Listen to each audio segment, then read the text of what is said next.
Welcome into NFL Daily by Chat Sports. Tyler Jones here with you. Happy to have you with us. On today's show, we will react to Daniel Jeremiah of the NFL Network's first mock draft of 2023, and it is wild. I can tell you that much right now. We'll share our thoughts on it and more in just a few moments from right now. Before we do, want you guys to weigh in the comment section right away. Tell me who you think will be the first pick of the 2023 NFL Draft. Will it be Bryce Young? Will it be Jalen Carter? Will Anderson? Tell me who you think it is in the comment section below, and we'll get started with today's show. Dun, dun, dun, dun, dun, dun, dun. With the very first pick of the 2023 NFL Draft, Daniel Jeremiah has the Chicago Bears selecting Jalen Carter. No real surprise with Carter at number 1. The Bears, of course, already have Justin Fields at the quarterback spot. That has the Texans taking Bryce Young at number 2 out of Alabama. Not a surprise with that one either. And then Arizona, same kind of ordeal. Will Anderson gets that spot out of Alabama as well. Those 3 players, I think everyone's kind of expecting to be within that top 3. But then when we get to the number 4 pick, that's when things get interesting. With the Indianapolis Colts not taking C.J. Stroud, but rather taking Will Levis off the board as the number 2 quarterback selection and the number 4 pick out of Kentucky. I'll be honest, the Colts taking Will Levis here would just be stupid, okay? I mean, nothing against Will Levis. Don't come at me that way, folks. But I think C.J. Stroud is by far the superior quarterback here. But when you look at Jim Irsay in this Colts organization, would anybody be surprised if they made the wrong move at the quarterback position? So maybe that's what Daniel Jeremiah is going for here, of thinking that Indy's going to choose the wrong quarterback. But no way would I be taking Will Levis over C.J. Stroud based on everything that I saw last year between these 2 quarterbacks, with Levis the way he disappointed at Kentucky this past year. So you tell me, our pinned comment today, who will be the top 5 pick? Will Levis, will he be a top 5 pick in this upcoming draft? What say you? Let me know in the comment section. Type Y for yes, type N for no, if Will Levis is that guy or not. Do you think he's top 5? Let me know in the comment section. Then we move ahead to the number 5 pick by the Seattle Seahawks, and here they go with Tyree Wilson, the edge rusher out of Texas Tech, with this selection. And to me, this is pretty interesting with Seattle going with Wilson at 5. This might be a reach of sorts. And here's what I mean by that. Just with today, actually, over on Seahawks Today, one of the channels I host here at Chat Sports, we were talking about Seattle potentially trading down to 9 to get Tyree Wilson at that spot. So I don't know if you want to grab a guy at 5 that potentially could still be available later that you would trade down for. No doubt Tyree Wilson is a really good player, but I don't think he necessarily is a top 5 pick at this point in time either. Then things pick up with the Detroit Lions at the number 6 pick, going with Devon Witherspoon, the cornerback. Number 7, the Raiders go with an offensive tackle. That is Peter Skoronski with that pick. And then at number 8, the Atlanta Falcons, they go with an edge rusher. They need help on the defense. We know that with Lucas Van Ness with that selection out of Iowa. And then finally at 9 is when we see C.J. Stroud of Ohio State falling to the Carolina Panthers with this selection. I got to tell you, I'll be shocked if C.J. Stroud ends up with the number 9 selection, if he falls that far. I think C.J. Stroud, when it's all said and done, will be a top 5 pick. He has everything you want when it comes to arm talent, athleticism, accuracy. He is a machine. And I personally like C.J. Stroud. I like Bryce Young more, but I like C.J. Stroud a whole lot more than I do Will Levis. If you're Carolina and you get Stroud here at 9, I think you're overjoyed at this point in time. Continuing on with Daniel Jeremiah's mock draft, we go to the number 10 selection. That's where we find Myles Murphy, the edge rusher out of Clemson, and the Eagles with that pick. At number 11, that's where we see the Tennessee Titans select Paris Johnson Jr., an offensive tackle out of Ohio State. We know the Tennessee Titans need help on that offensive line. Paris Johnson would be a huge help there. Number 12, that's where we find the Houston Texans with their second selection. They already get Bryce Young with their first pick, and now with their second pick at 12, they go with cornerback Joey Porter Jr. out of Penn State. Now, Joey Porter, I think, is going to be a very good player in this league. Has the chance to be a fantastic player, but this is the highest that I have ever seen Joey Porter Jr. going as high as 12.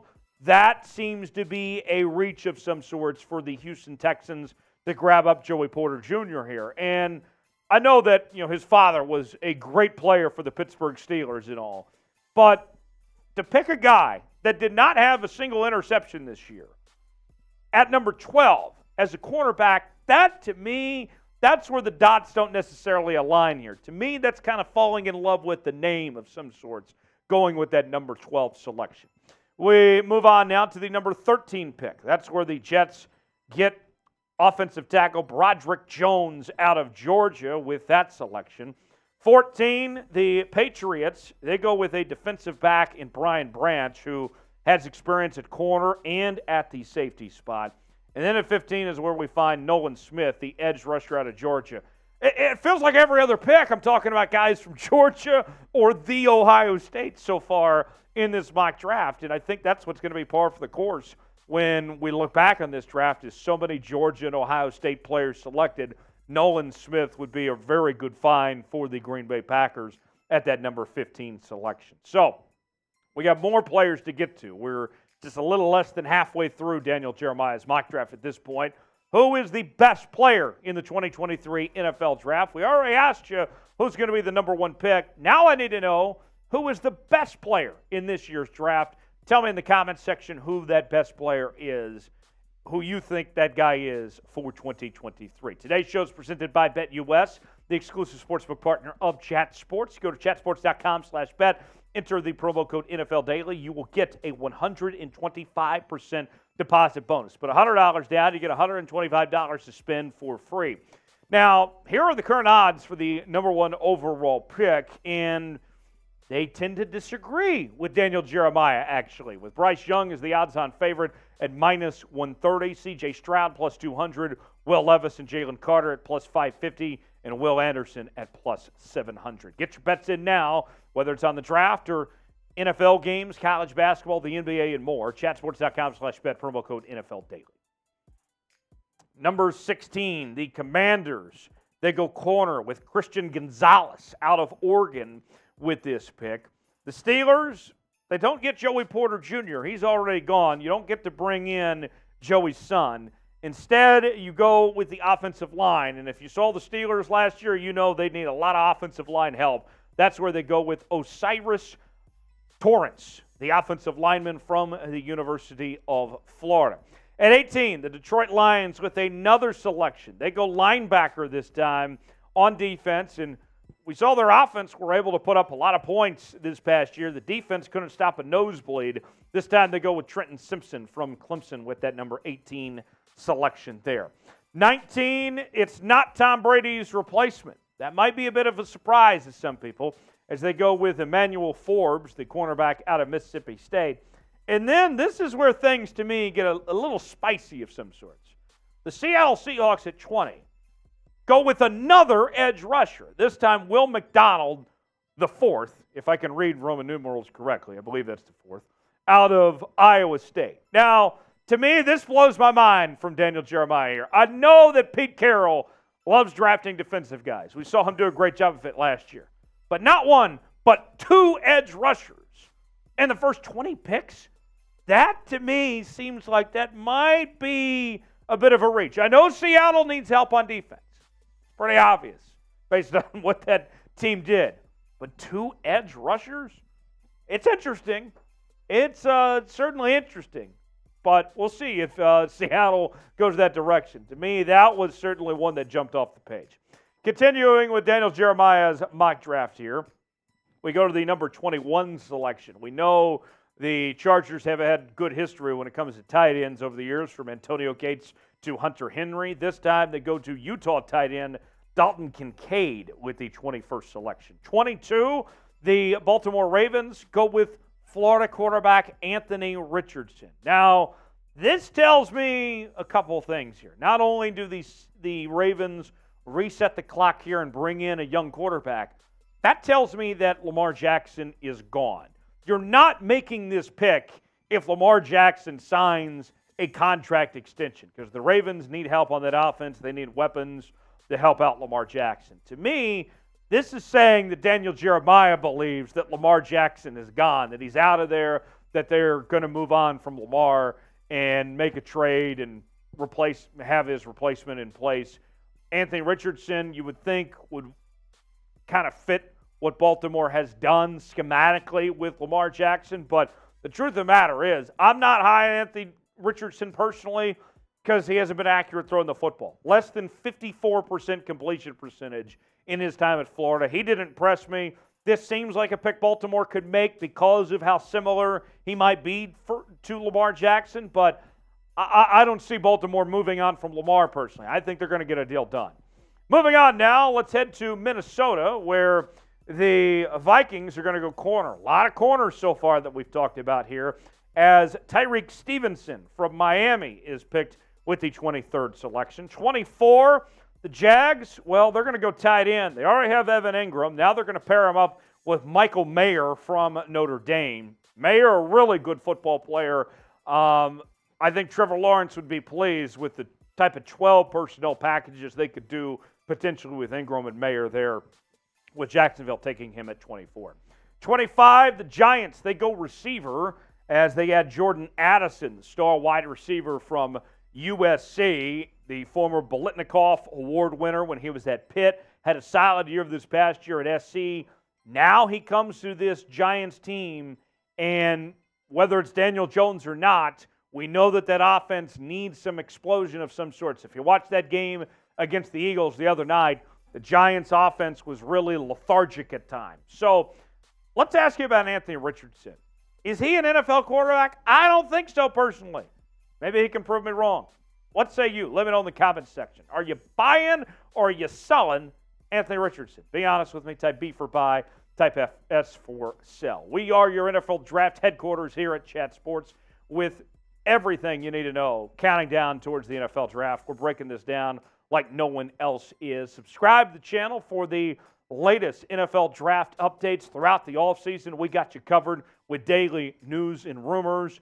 And hit the notification bell so you never miss a moment. YouTube.com/@ChatSports. All right, let's go through the final picks now. 26th, Cowboys. They get help on the defense with the K-State edge rusher Enudike Uzoma with this selection. A very talented football player with the Wildcats. 27, the Bills. Well, they add a running back. We know that they have a good offense, but they need help when it comes to the run game. That's where Bijan Robinson from Texas slides in. And I know what you're thinking. A running back in the first round? Yes. Look, I am of the belief that for the most part, you don't take running backs in the first round. But in Bijan Robinson's case, he is the exception to the rule. On nearly every expert's draft board, he is listed as one of the top 12 players in this entire draft. He's that good. He's going to make an instant impact on somebody's offense. And in the case of the Buffalo Bills, they desperately need help here. Bijan was incredible. I'm okay with the Bills actually making a selection for a running back in this selection here. Chime in. Bijan, first round. I think it's going to happen. Do you agree or do you disagree with that? Type T for true, type F for false. Let me know if you agree with that idea of Bijan going in the first round. A few more picks here for you. The Bengals at 28 take Darnell Washington, the tight end from Georgia, with this selection. At 29, the Denver Broncos, they go with B.J. Ojulari, the edge rusher from LSU. Remember, his brother, of course, plays for the New York Giants. And then the final two selections of the first round, we see Brian Bryce, the defensive tackle from Clemson, selected. If you're Kansas City, you're loving that Bryce falls all the way to you at 30. I think he's a guy that could be top 20. And then at 31 is JSN, Jaxson Smith from The Ohio State, falls at 31. And the reason why he falls is due to the injury, where he did not play a whole lot in 2022, just 3 games to be exact. But I got to tell you, with what he dealt with, I don't think it's that serious. It was a hamstring issue. To me, that shouldn't draw you back from drafting JSN. His numbers when he was healthy were better than Chris Olave and Garrett Wilson and those star receivers that were at Ohio State. I like Jaxson Smith. I wouldn't shy away from him. I would be surprised if he falls to 31.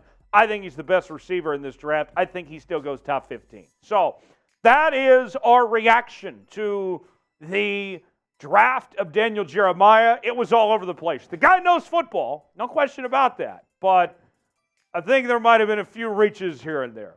You can follow me on social media at Tyler Jones Live, Twitter, Instagram, and Facebook, and I'll see you next time right here on NFL Daily. Thanks for joining us.